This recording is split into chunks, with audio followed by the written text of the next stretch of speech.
It was a calm Saturday evening in the quiet town of Cedarsville, Georgia. The crickets chirped softly as the wind rustled through the oak trees. The Carter family lived in a cream-painted house at the end of Valley Creek Lane. A peaceful home on the outside, but inside, secrets were about to explode like a ticking bomb. Amanda Carter had just returned home earlier than expected from a 2-day wellness retreat in Blue Ridge. Her best friend had canceled last minute, and the lonely resort hadn't felt so wellness-filled anymore. She missed her family, especially her husband, Troy, or so she thought. As Amanda stepped out of her black Ford Escape, she noticed something strange.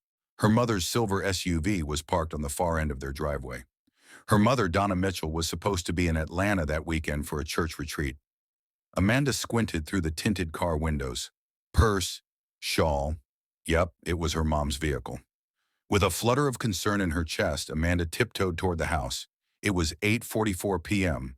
The porch light wasn't on, but the kitchen window glowed with warm light. She reached for the doorknob and slowly turned it. The door creaked open. The house smelled like expensive perfume, and it wasn't hers. Then came the sound. Laughter. Not hers. Her husband's voice. And then moaning. That wasn't just talking. Amanda's face went pale. Her breath caught in her throat.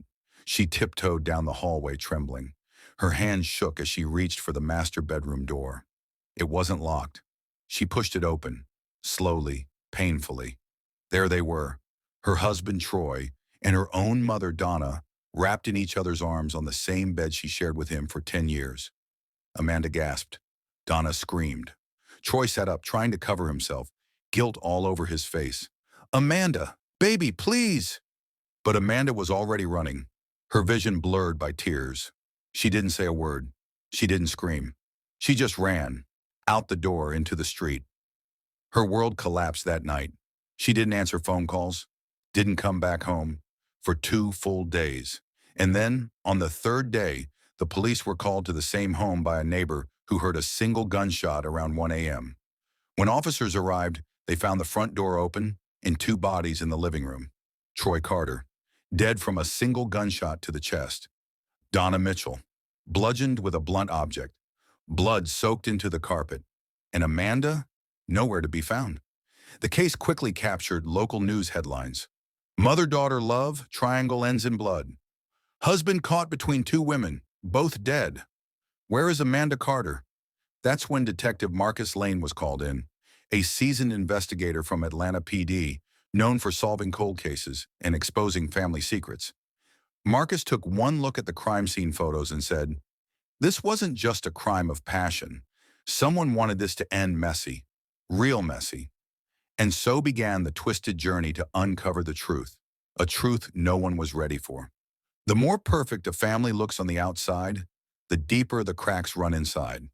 Detective Marcus Lane stood in the middle of the Carter living room, eyes scanning every detail. He had been doing this job for nearly 2 decades, but the sight of a double homicide in a suburban house always rattled something inside him. 2 bodies lay still. Troy Carter, 41, sprawled near the fireplace, and Donna Mitchell, 59, collapsed next to the coffee table. Blood had soaked into the cream-colored carpet, dark and crusted. The crime scene photos didn't capture the full horror like being there did. The air was thick, smelled of old perfume and death. "Gunshot to the chest, point blank," said Officer Reyna Torres, handing him the preliminary report. He never had a chance. "And the woman?" Lane asked, kneeling beside Donna's body. "Hit on the head, possibly a trophy or blunt object. Forensics is still searching the house for the weapon." Lane studied Donna's hand. Her pink-painted nails were chipped, scratches on her arm, defensive wounds. She fought back. He looked around.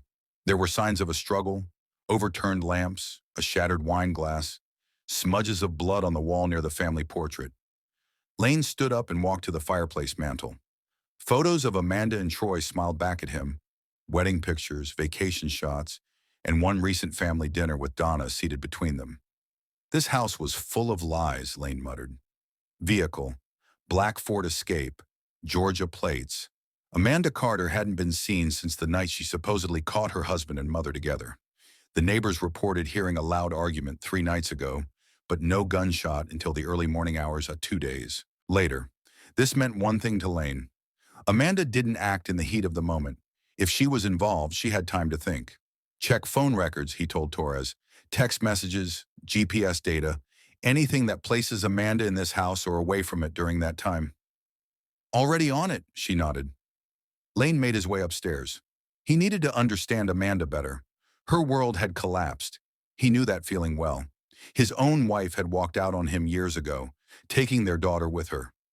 Betrayal left a mark, but murder left a crater. Inside the master bedroom, Amanda's side of the closet was half empty. A suitcase was gone. Her makeup and hair products were untouched, but the drawers were half open, as if someone left in a hurry. No signs of struggle here. He spotted something curious, a small photo frame face down on the dresser. He picked it up. It was Amanda and her mom years ago, smiling, laughing on a beach. A note was scribbled on the back. "You'll always be my best friend. Love, Mom." How does someone go from best friend to sleeping with your daughter's husband?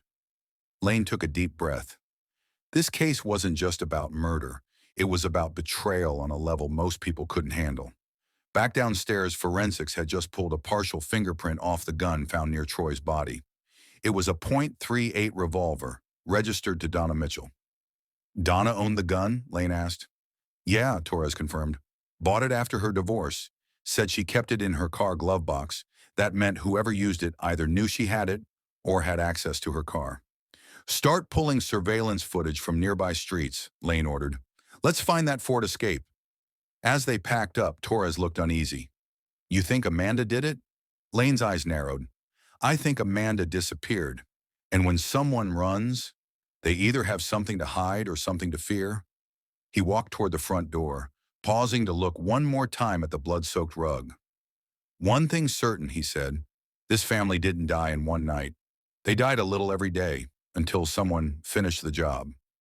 The morning sun filtered through the blinds of Marcus Lane's office. A whiteboard stood behind him, filled with names, arrows, timelines, and a growing number of red marks connecting Amanda, Troy, and Donna. On his desk, a fresh file waited, a phone record summary from the week leading up to the murder. Lane took a sip of black coffee and opened the folder. Amanda Carter's call logs were filled with missed calls and texts from Troy and Donna after the night she caught them. She hadn't responded to either of them. But one thing stood out. On the night of the murders, Amanda made one single phone call at 12:41 a.m. It lasted 14 seconds. The number was unfamiliar. Torres, Lane called. Run this number, 470-553-0128. I want to know who she called. Officer Reina Torres returned a few minutes later with the info. It's a burner phone, she said. Registered last month under a fake name, Marla Jean. Cash purchased. Could be Amanda or someone helping her. Lane frowned. Find nearby surveillance around convenience stores, gas stations, anywhere that sells burner phones. Focus on the last 30 days. Check license plates, too. He rubbed his chin and looked back at the records. Amanda's last verified location was on the edge of Cedarsville, around Route 17. That's where her phone pinged before it went dead at 12:56 a.m., the exact time 911 calls started coming in about a gunshot. She had been near the house. Cedarsville Neighborhood Watch Report. Recorded testimony. Witness, Margaret Henson, neighbor. Yes, I heard shouting around midnight. I didn't want to get involved. Sounded like a woman yelling. Then silence. Then I heard what I thought was something crash. Maybe glass. A few minutes later, one loud bang. That's when I called the police. The forensic team had finished their initial report. Lane flipped through the results as he walked back into the crime scene. Troy's fingerprints were on the wine glass. Donna's blood was on the statue next to the fireplace. A marble family heirloom with sharp edges. Likely the murder weapon. Amanda's prints were found on the door handle and a shattered photo frame, but not on the gun. So she was here, Lane murmured. But did she kill them or find them dead? That's when Torres called him from the driveway. We found something. She pointed to the side of the house where a narrow path led to the garden shed. Behind it, hidden under a plastic tarp and dirt, was a blood-stained blouse. Amanda's yellow blouse. Lane took one look and didn't even wait for the lab. Bag it. This wasn't just panic. Someone cleaned up after themselves. Suddenly, Lane's phone buzzed. It was Detective Jess Howard from Atlanta, a contact Lane had sent the burner phone number to. "You're going to want to hear this," Howard said. "We tracked another phone that exchanged messages with that burner." "Whose?" Lane asked. "Troy's younger brother, Jeremiah Carter." Lane's jaw clenched. He remembered Jeremiah. Black sheep of the family. Got out of prison 2 years ago for drug possession. Troy had once filed a restraining order against him. They hadn't spoken in over a year. "You think Jeremiah came back?" Lane asked. "I don't think. I know. He bought a bus ticket into Cedarsville 5 days ago. Never left."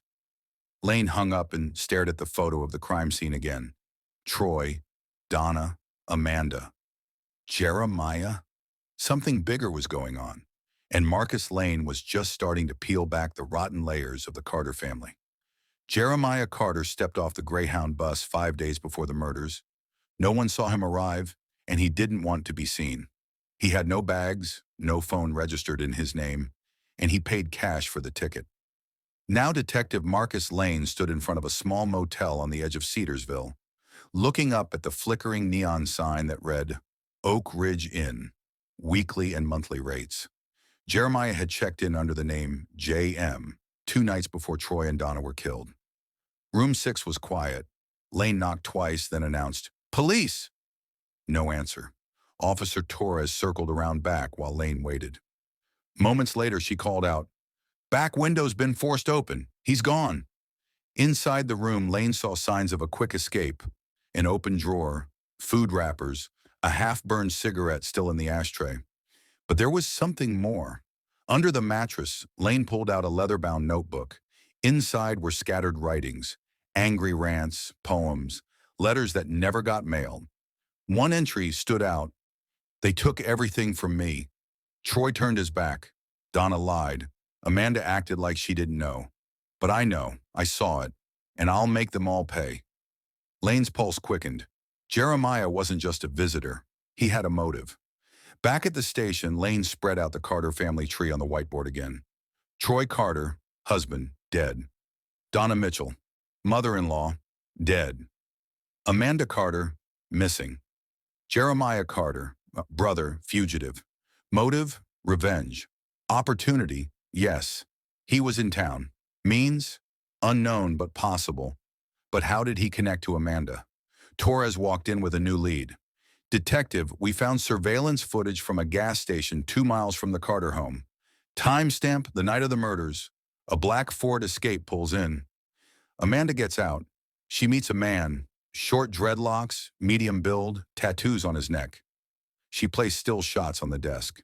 There was Amanda standing beside Jeremiah Carter.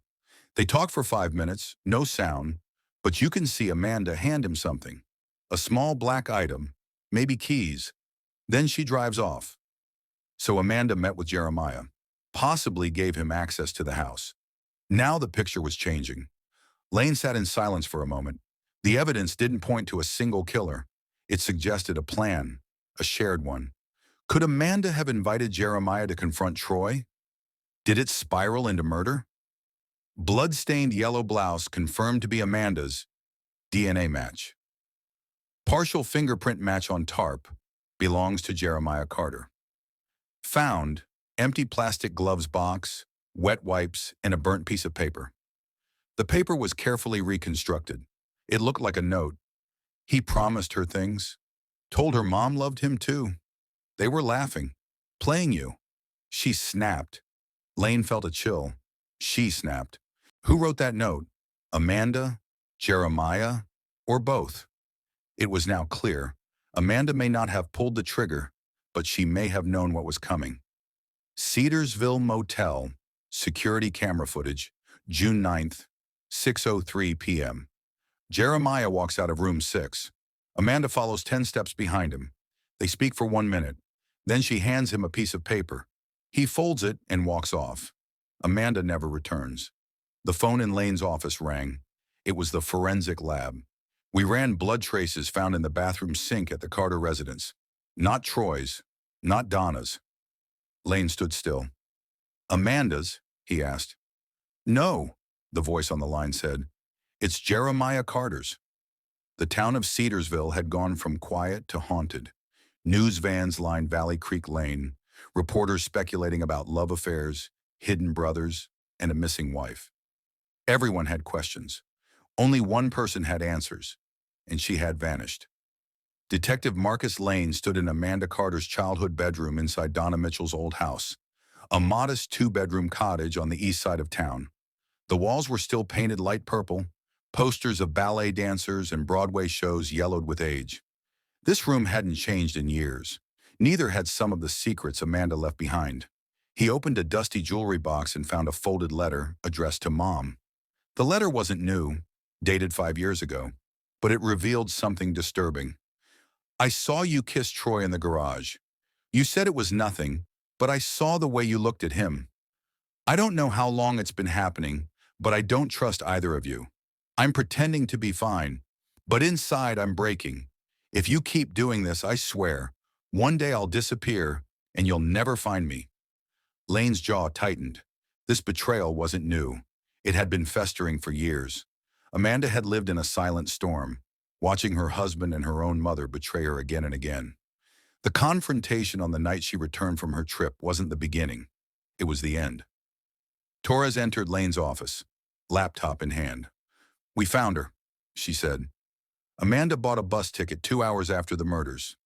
Fake name, Rita Galloway. Paid in cash. She boarded a bus heading west. Lane leaned forward. Where was the bus going? New Orleans. They played the footage. Amanda wore a black hoodie. No luggage, no phone. She looked pale, dazed but not rushed, not afraid. More like someone who had made peace with what she left behind. She's not hiding like a killer, Torres said. She's hiding like someone who doesn't want to be found. Lane nodded. That means she didn't come here to kill. She came here to finish something. Autopsy reports and new revelations. Troy Carter, gunshot wound to the chest. No signs of defensive wounds. High alcohol level in blood. He was likely relaxed or distracted. Donna Mitchell. Blunt force trauma to the back of the head. She had scratches and bruises on her wrists. Likely tried to fight her attacker. New finding. Skin cells under Donna's fingernails matched Jeremiah Carter. Lane pieced it together aloud. Amanda catches them together. She leaves. Calls Jeremiah, maybe not to kill, but to scare them, to expose them. Jeremiah comes, but emotions boil over. Donna attacks. He hits her. Troy tries to intervene. Jeremiah shoots him. Amanda comes back, finds the mess, helps him cover it up, then runs. Or, Torres added, she planned it with him. Lane didn't like guessing. He wanted facts. We need to find Amanda. We can't close this without hearing her side. Not previously violent, emotionally betrayed by both her mother and husband. Evidence shows contact with Jeremiah. No physical evidence directly tying her to the murders, likely emotionally unstable at time of incident. Currently a fugitive with help or acting alone. That evening, Lane received a call from New Orleans PD. We got something. A woman matching Amanda's description was admitted to Mercy Hospital. Attempted overdose. Lane gripped the phone tighter. She alive? Yeah, barely. They pumped her stomach. She's under watch. Gave the name Rita Galloway, but we confirmed the prints. It's her. Marcus Lane boarded the next flight to New Orleans. The silence was ending. Amanda was ready to speak. Amanda Carter lay motionless under the hospital's white sheets. Her wrists were bandaged, her lips pale, and her auburn hair stuck to her forehead in damp clumps. The woman who had once lit up Cedarsville's charity galas and PTA meetings was now barely a shadow. Detective Marcus Lane sat beside her, notepad untouched. He wasn't here to interrogate, at least not yet. He was here to listen. When her eyes finally fluttered open, she blinked, confused, then focused on his badge. You're here for me, she whispered, voice cracked and hollow. I'm not here to hurt you, Amanda, Lane said gently. I just want the truth. Your truth, whatever it is. She stared at the ceiling. Then slowly, painfully, she began to speak. Amanda's statement, recorded. I knew about them for over a year, my mother and my husband, the people who were supposed to love me the most. They said it started during our rough patch, but it never stopped, even when I forgave him. I left town for a weekend work retreat. I came back early. Flight changed. I wanted to surprise Troy. Instead, I walked in and found them in our bed, laughing like it was normal. I didn't scream. I just stared. Donna tried to explain, said it was love, said I never understood him like she did. Troy just stood there like a scared boy. I left without a word, but I wasn't okay. I drove around for hours, shaking, crying. I thought of driving off a bridge. Then I thought of Jeremiah. He hated Troy. He hated my mom too. Said she ruined our family after my dad died.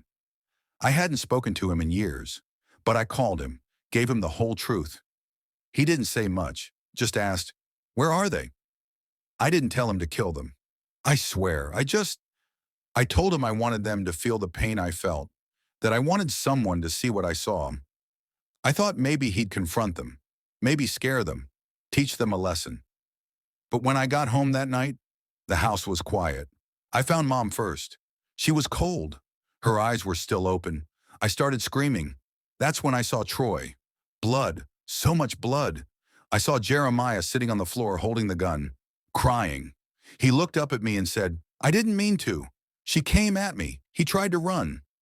I didn't know what to do. I just kept cleaning. I tried to think, tried to fix it. But there's no fixing that. I told him to leave. I buried my blouse, wiped what I could, and drove to Atlanta. Bought a bus ticket. I didn't want to be Amanda Carter anymore. I didn't want to exist, so I made myself disappear. Lane sat in silence after she finished. There was no joy in her confession, only brokenness. She wasn't a cold killer. She was a woman pushed past her limits. "You didn't kill them," Lane said carefully. "No," Amanda replied, tears running down her temples. "But I made the call that did." Back in Cedarsville, a warrant was issued for Jeremiah Carter's arrest on 2 counts of murder. His fingerprints, DNA, and Amanda's testimony were enough, but he was gone.